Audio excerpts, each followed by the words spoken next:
Evening viewers, నేను మీ Venkatesh. Welcome to TMR news. ఇక మొత్తానికి మల్లన్నను మర్చిపోకుండా రోజు యాద్ చేస్తున్న చిలుక ప్రవీణ్ అయితే మొత్తానికి మల్లన్నకు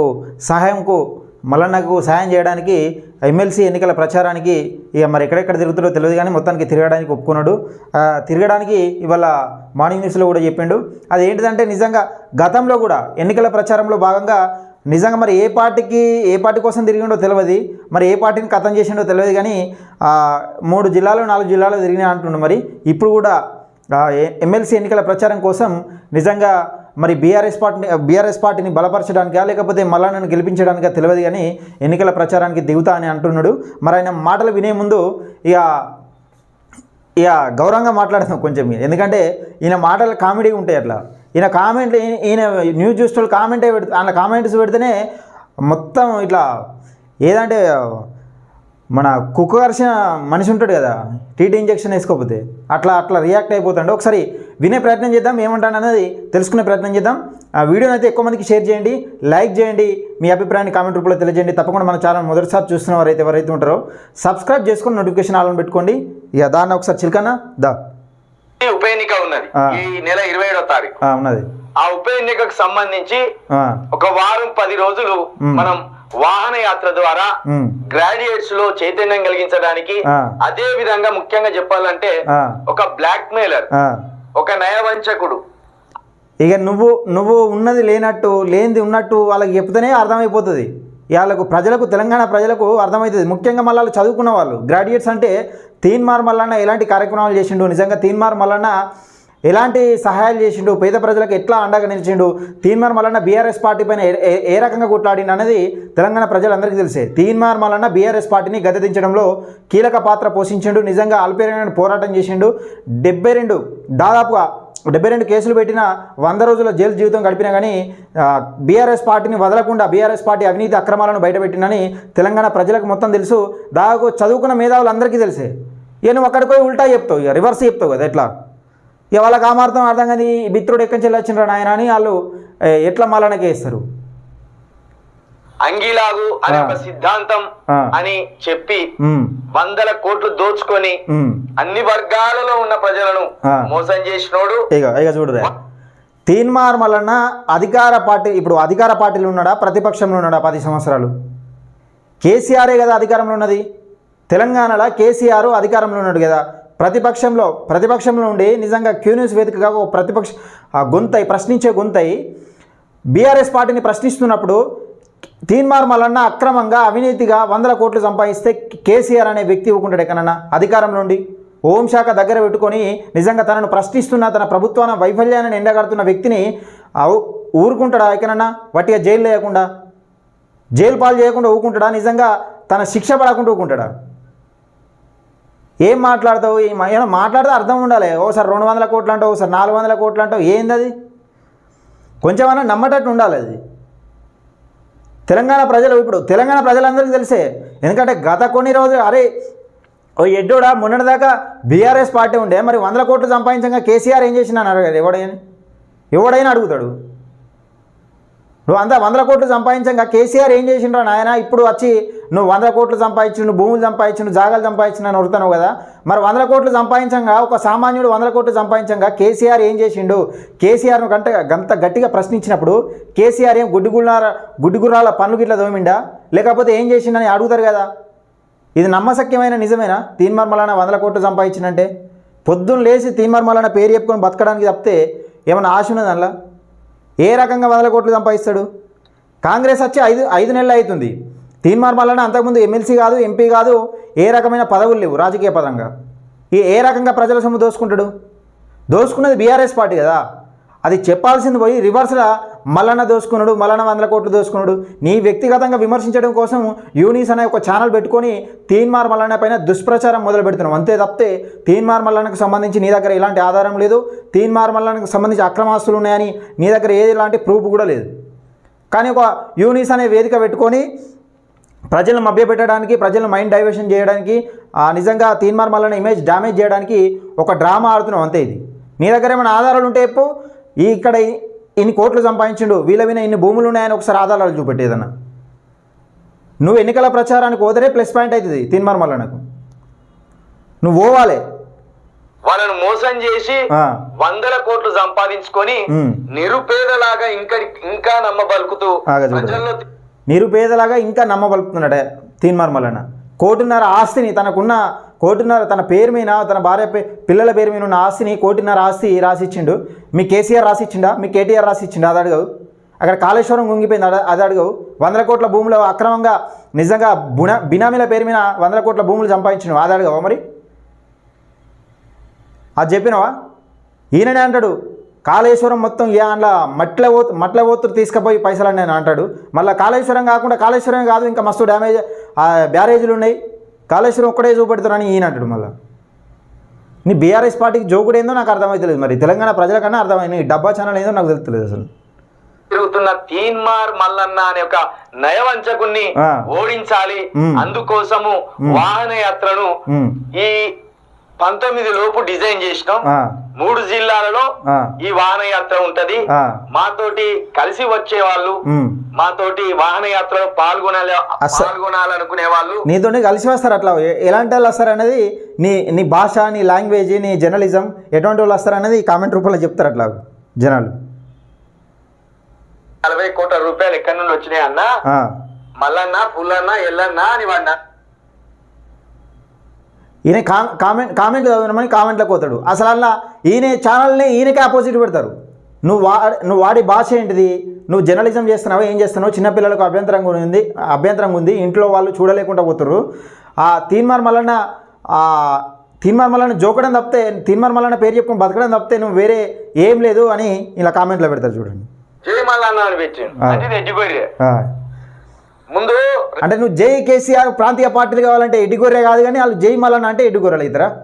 ఇప్పుడు ప్రజలు 10 సంవత్సరాలు పరిపాలించిన పార్టీని వ్యతిరేకించి బీఆర్ఎస్ పార్టీని అదాల పాతాల మీద దొక్కిన ప్రజలకు బీఆర్ఎస్ పార్టీ నచ్చక నువ్వు ప్రాంతీయ పార్టీ కావాలి, మళ్ళీ కేసీఆర్ రావాలని జోక్తే ఏం ఎడ్డిగొర్రె కావు. కానీ తీన్మార్ మల్లన్న ఇంతవరకు ఏ పదవులు లేకుండా ప్రజల కోసం నిస్వార్థంగా పనిచేసి ప్రశ్నించి నిజంగా బీఆర్ఎస్ పార్టీ వైఫల్యాలను ఎండగట్టిన తీన్మార్ మల్లన్న జై మల్లన్న అంటే ఎడ్డిగొర్రెలు అవుతారు అన్నట్టు. ఇది నీ జర్నలిజం. నువ్వు ప్రశ్నించు. నువ్వు కాంగ్రెస్ పార్టీ, ఇప్పుడు ఏ పార్టీ అయినా కానీ నువ్వు ప్రశ్నించడం నేర్చుకో. ప్రభుత్వం చేస్తున్న వైఫల్యాలను ఎండగాడుతూ నిజంగా ఈ అవినీతి చేస్తుంది, ఇక్కడ కబ్జాలు పెడుతుంది అని, ఈ నాయకుడు కబ్జా పెడుతున్నాడు, ఈ నాయకుడికి సంబంధించిన భూభాగవతం ఇదని మళ్ళీ ఇట్లా అట్లా ప్రశ్నించు. కానీ ప్రశ్నించిన వ్యక్తిని టార్గెట్ చేసి ప్రశ్నిస్తే నువ్వు ప్రశ్నించే గొంతు కాదు. ఇప్పటికి గుర్తుపెట్టుకో. భజన పరును అవుతావు. ఏదైనా ఒక పార్టీకి భజన పరును అవుతావు. ఏదైనా ఒక పార్టీ ఉంది, బీఆర్ఎస్ పార్టీకి భజన పరును అవుతావు అంతే. 200 మందికి గుండె ఆపరేషన్ చేయించినాము అని చెప్పిండు శ్రీనివాస్ కోత. ఇక చూడరా, 200 మందికి గుండె ఆపరేషన్ చేయించినాం అని చెప్పిండు కదా. ఆధారాలు ఈయన కావనట. కొన్ని హాస్పిటళ్ళల్లో వైద్యులే ఉచితంగా చేసిరు మల్లన్న చెప్తే ట్రీట్మెంట్లు. అలాంటిది ఎంతోమందికి చేయించిరు. ఇంక 200 గుండె ఆపరేషన్లు కాకుండా ఎంతోమందికి చికిత్స చేయించిండు. చాలామందికి, ఎంతోమంది నిరుపేదలకు చదువుకోవడానికి సహాయం చేసిండు. కుటుంబ పెద్ద దిక్కును పోగొట్టుకున్న ఎంతోమందికి సహాయం చేసిండు. చదువుకోవడానికి బయట దేశం పోవడానికి ఎంతోమంది చిన్నపిల్లలకు సహాయం చేసిండు. చాలామందికి ఇండ్లు కూడా కట్టించిండు. ఒక నిరుపేద కూడా ఇండ్లు కూడా కట్టించిండు. అమ్మ నాన్న లేని ఒక నిరుపేదలకు నల్గొండ డిస్టికే కావచ్చు, అక్కడ వాళ్ళకు ఇల్లు కూడా కట్టించిండు. ఇది ఒక్కటే కాదు, మల్లన్న దగ్గర సహాయం పొందిన వాళ్ళు చాలామంది ఉన్నారు. ఆ 200 మంది ఇక కోట్లు లెక్క పెడతాడు ఈయన. ఏమన్నా అంటే కోట్లు లెక్క పెడతాడు. మల్లన్నకు ఇప్పుడు డొనేట్ చేసే వాళ్ళు ఉండరా? ఇప్పుడు నువ్వు ఎట్లా డొనేట్ చేయమని అడుగుతున్నావు? PhonePe number, Google pay number, ఇది నాకు సహాయం చేయండి, నాకు కెమెరా అయితే కెమెరా కొనియండి, మైక్ అయితే మైక్ కొనియండి, కార్ అయితే కార్ ఇవ్వండి, వాహన యాత్రకు వెళ్తామని ఎట్లా అడుగుతున్నావు? అది కూడా కంతే. ఇప్పుడు మల్లన్న నమ్మదగిన వ్యక్తి కాబట్టి ఎంతోమంది సహాయం చేయడానికి ముందుకు వస్తారు రాజకీయ నాయకులు. కానీ చాలామందికి రాజకీయ నాయకుల చేతిలో ల్యాప్టాప్ ఇప్పించిండు. మల్లన్న సహాయం చేసేది కాకుండా ఎంతోమంది సహాయం చేస్తా అన్న, నాతో వీలవుతుంది, నేను చేస్తా, ఏదైనా ఉంటే నాకు చెప్పండి అన్న రాజకీయ నాయకులు ఉంటారు కదా, వాళ్ళతోని సహాయం చేయించిండు నిరుపేదలకు చాలామందికి. అది తెలియకపోతే నువ్వు తెలుసుకో. ఎవరో నువ్వన్న పోయి అడుగు, ఎందుకంటే నీకు వాని మీద బాగా ప్రేమ ఉన్నాయి కదా. ఆ 200 మంది ఎక్కడున్నారు, వాళ్ళ ఆపరేషన్లు ఎక్కడ చేయించిండ్రు, వాళ్ళ 200 మంది అంటే 40 కోట్ల రూపాయలు అంటాడు. ఆ 40 కోట్ల రూపాయలు ఎక్కడి నుండి వచ్చినాయి అన్న, మల్లన్న పుల్లన్న ఎల్లన్న అని వాడిని అడుగు. అడిగినాక మరొకసారి వచ్చి ఆ డీటెయిల్స్ చెప్పి నాకు జై తెలంగాణ అని పెట్టి అప్పుడు నమ్ముతాం. అన్న మీ ఎజెండా తీన్మార్ మల్లన్న తిట్టడమే, ఇంకేమైనా ఎజెండా ఉందా? తిట్టడానికి ఎజెండా ఏముంది? తీన్మార్ మల్లన్న తిట్టడం కాదు, కేసీఆర్ను ఆ మిత్రుడు కరెక్టే పెట్టిండు, కానీ ఇంకో కొంచెం వేరే పెట్టాను. అన్న తీన్మార్ మల్లన్న తిట్టడమేనా, కేసీఆర్ను జోకడమేనా మీ ఎజెండా? పొద్దున్న లేస్తే తీన్మార్ మల్లన్నను పూజ చేసినట్టు జై మల్లన్న జై మల్లన్న మల్లన్న మల్లన్న అని గొలుసుడేనా? ఇంకా వేరే ఎజెండా ఉందా అని పెట్టిండు మిత్రుడు, కరెక్టే పెట్టిండు. కాకపోతే ఇంకో కొంచెం వేరే పెట్టేది ఉండే. అన్న పొద్దున్న లేస్తే కేసీఆర్ను జోకడమేనా అని పెడితే అయిపో. ఇంకా పొద్దున్న లేస్తే కేసీఆర్ను జోకుడు, తీన్మార్ మల్లన్న తిట్టుడు, ఇదే పని నాకు.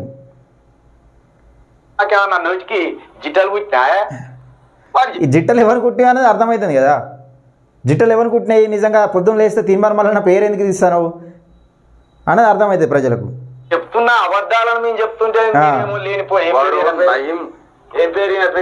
అశోక్ పబ్బోజు అట, అశోక్ పబ్బోజు వాని మీరైతే చూస్తాను కదా. 3 సంవత్సరాల క్రితం 2020లో వాడు ఏ ఆలోచనతో అయితే ప్రజల ముందుకు వచ్చిండో, మరి ఆ సిద్ధాంతం మీద ఉన్నాడా? ఆ మాటల మీద 100 కోట్లు ఇస్తే నువ్వు ఆగుతావు. అంగిలాల సిద్ధం ఎవరు? తీన్మార్ మల్లన్నట మొన్న నిన్ను అన్నాడు కదా నల్గొండ సభలో, నల్గొండలో ఇక్కడ మాట్లాడింది కదా, కేసీఆర్ నన్ను ప్రలోభ పెట్టడానికి దాదాపుగా ఒక నల్గొండ, ఇప్పుడు నేను కేసీఆర్ ఆఫర్ చేసిన డబ్బులతోనే ఒక నల్గొండ డిస్టిక్ని సగం కొనేయచ్చు, నిజంగా అన్ని ఆఫర్ చేసిండు, కానీ నేను ఏ రోజు తిరస్కరించిన, ఏ రోజు కూడా లొంగిపోలే, అధికారానికి లొంగిపోలే, పదవులకు లొంగిపోలే, డబ్బులకు లొంగిపోలే అని అన్నాడు కదా. నిజంగా ఇప్పటికి కూడా చెప్తున్నా, తీన్మార్ మల్లన్న గిట్ల లొంగిపోతే ప్రశ్నించే గొంతుగా నిజంగా పేరే రాకపో. ఏ రోజు కూడా కేసీఆర్ పెట్టిన అక్రమ కేసులు పెట్టినా ఏ రోజు జడవలేదు, జైలు పాలు చేసినా కానీ ఏ రోజు కూడా వెనకడుగేయలే తీన్మార్ మల్లన్న. నీ లెక్క కదా ఒక కేసు పెట్టంగానే అటు ఎవరు సూర్యాపేట ఉన్నాడుగా మంత్రి, మాజీ మంత్రి, ఈయన పేరేం పేరు జగదీశ్వర్ రెడ్డి, గ్యాదర్ కిషోర్ని పట్టుకుని జగదీశ్వర్ రెడ్డి దగ్గరికి ఉరికినట్టు అనుకుంటున్నాం. ఏంది ప్రశ్నించడం అంటే? కేసులు అయితే నిజంగా 72 కేసులు అయినా కానీ ఒక్కరోజు కూడా జరగకుండా, కేసీఆర్కు జరగకుండా అదే బలంతో ప్రశ్నిస్తూ ముందుకెళ్ళిండు. అది తీన్మార్ మల్లన్న వ్యక్తిత్వం. మీలాంటి చిల్లరగాళ్ళు ఇక అదొకటి ఇదొకటి వాగుతూ ఉంటారు. దయచేసి మిత్రులారా, ఇలాంటి ఆధారాలు ఉంటే తీన్మార్ మల్లన్న కాదు ఎవరినైనా ప్రశ్నించవచ్చు. తీన్మార్ మల్లన్న ఏంది? ఇప్పుడు తీన్మార్ మల్లన్న తప్పు చేస్తే ప్రశ్నించదని ఇక్కడ రూల్ ఏం లేదు. తీన్మార్ మల్లన్న ప్రశ్నించండి, కానీ ఆధారం లేకుండా అడ్డమైన వాగుడు.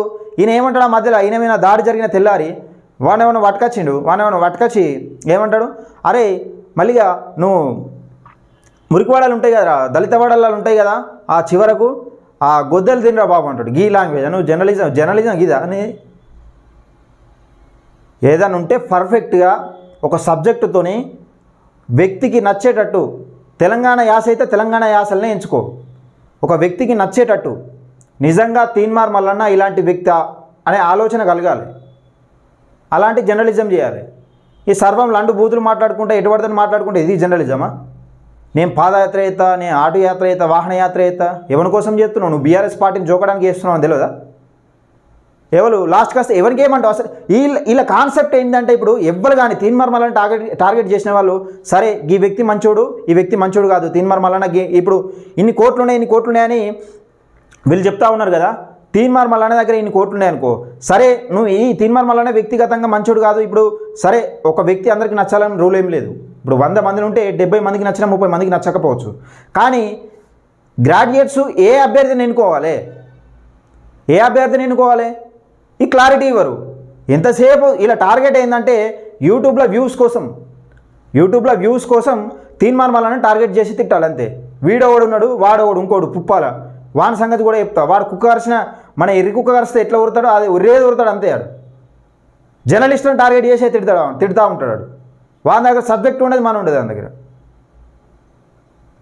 సబ్జెక్ట్ ఉంటే ఇప్పటికైనా నువ్వు మల్లన్న కోసం ప్రచారానికి దిగుతున్నావు, ఓకే, మేము ఒప్పుకుంటున్నాం. ఎందుకంటే నువ్వు దిగుతూనే మంచిది, నువ్వు మల్లన్న కోసం ప్రచారానికి దిగుతూనే మంచిది. ఎందుకంటే గతంలో కూడా నువ్వు అసెంబ్లీ ఎన్నికలలో ప్రచారానికి దిగినా అంటున్నావు కదా, మరి అవి ఎక్కడెక్కడో చెప్పాలి. ఎందుకంటే కేసీఆర్ కూడా బాధపడతాడు. తెలుసుకోవాలి నువ్వు ఎన్నికల ప్రచారం చేసింది ఎక్కడెక్కడ, మరి ఎక్కడెక్కడ కథం అయిపోయినాయి, నీ టాలెంట్ ఏందనేది కూడా కేసీఆర్ కూడా తెలియాలి. మరి కేసీఆర్ కూడా నిన్ను నమ్మడో తెలియదు, కానీ మరి నమ్మడం కోసం ప్రయత్నాలు చేస్తున్నావు కావచ్చు. కానీ కేసీఆర్ కూడా తెలియాలి నీ ప్రచారం ఎట్లుంటుంది, నీ లాంగ్వేజ్ ఎట్లుంటుంది, నీ జర్నలిజం ఎట్లుంటుంది. 10-15 సంవత్సరాల జర్నలిజం చేస్తున్నా అంటున్నావు కదా, ఏ జర్నలిజం? బూత్ జర్నలిజమా లేకపోతే ఇంకే జర్నలిజం? నీ వ్యక్తిగత స్వార్థం కోసం యూనిస్ అనే ఛానల్ పెట్టుకొని మల్లన్న టార్గెట్ చేసి వ్యూస్ కోసం యూట్యూబ్ నడిపిస్తున్నట్టు కాదు. జర్నలిజం చేసుడంటే. దయచేసి మిత్రులారా, ఇలాంటి వాళ్ళకు బుద్ధి రావాలంటే నిజంగా తీన్మార్ మల్లన్న అవినీతి అక్రమాలకు పాల్పడితే 100 కోట్లు సంపాదిస్తే, తీన్మార్ మల్లన్న అనే వ్యక్తి 100 కోట్లు సంపాదిస్తే కేసీఆర్ అన్ని రకాల బలంగా ఉండి హోంశాఖ దగ్గరుండి 10 సంవత్సరాల అధికారంలో ఉండి తీన్మార్ మల్లన్నను విడిచిపెడతాడా? ఒక్క చిన్న లాజిక్ అర్థం చేసుకోండి ప్రజలారా. దయచేసి పట్టభద్రుల ఎన్నికల్లో తీన్మార్ మల్లన్న గారికి, ఖమ్మం, నల్గొండ, వరంగల్ పట్టభద్రుల ఎన్నికల్లో తీన్మార్ మల్లన్న గారికి మొదటి ప్రాధాన్యత ఓటు వేద్దాం. ప్రశ్నించే గొంతును, నిజంగా ఒక్కసారి ప్రశ్నించే గొంతును చట్టసభల్లోకి పంపితే ఏం జరుగుతుందన్న చూద్దాం ఒకసారి. ఈ ప్రశ్నించే గొంతు ఎక్కడున్నా ప్రశ్నిస్తూనే ఉంటుంది. ఇప్పుడు అధికారంలో ఉన్నా అని ప్రశ్నించకుండా ఉండదు. నిరుద్యోగుల పక్షాన కొట్లాడిండు, పేద ప్రజల పక్షాన కొట్లాడిండు. నిజంగా ఏం లేనప్పుడే ఇంత పని చేసినప్పుడు అధికారం ఒక్కసారి ఇచ్చి చూద్దాం ఎంత పని చేస్తారనేది మీకు అర్థమవుతుంది. దయచేసి మిత్రులారా, ఈ వీడియోని ఎక్కువ మందికి షేర్ చేయండి, లైక్ చేయండి, మీ అభిప్రాయాన్ని కామెంట్ రూపంలో తెలియజేయండి. ఇలాంటి ఫేక్ జర్నలిస్టులు ఎంతోమంది చెప్తారు 100 కోట్లు భూములు అక్రమంగా నిజంగా బినామీలని. ఎవరి దగ్గర ఆధారం ఉండదు, అంతే. ఇవన్నీ మళ్ళీ ఇమేజ్ డ్యామేజ్ చేయడానికి తప్పితే ఏముండదు. దయచేసి మిత్రులారా, ఈ వీడియోని ఎక్కువ మందికి షేర్ చేయండి, లైక్ చేయండి, మీ అభిప్రాయాన్ని కామెంట్ రూపంలో తెలియజేయండి. తప్పకుండా మన ఛానల్ అయితే సబ్స్క్రైబ్ చేసుకుని నోటిఫికేషన్ ఆన్ పెట్టుకోండి.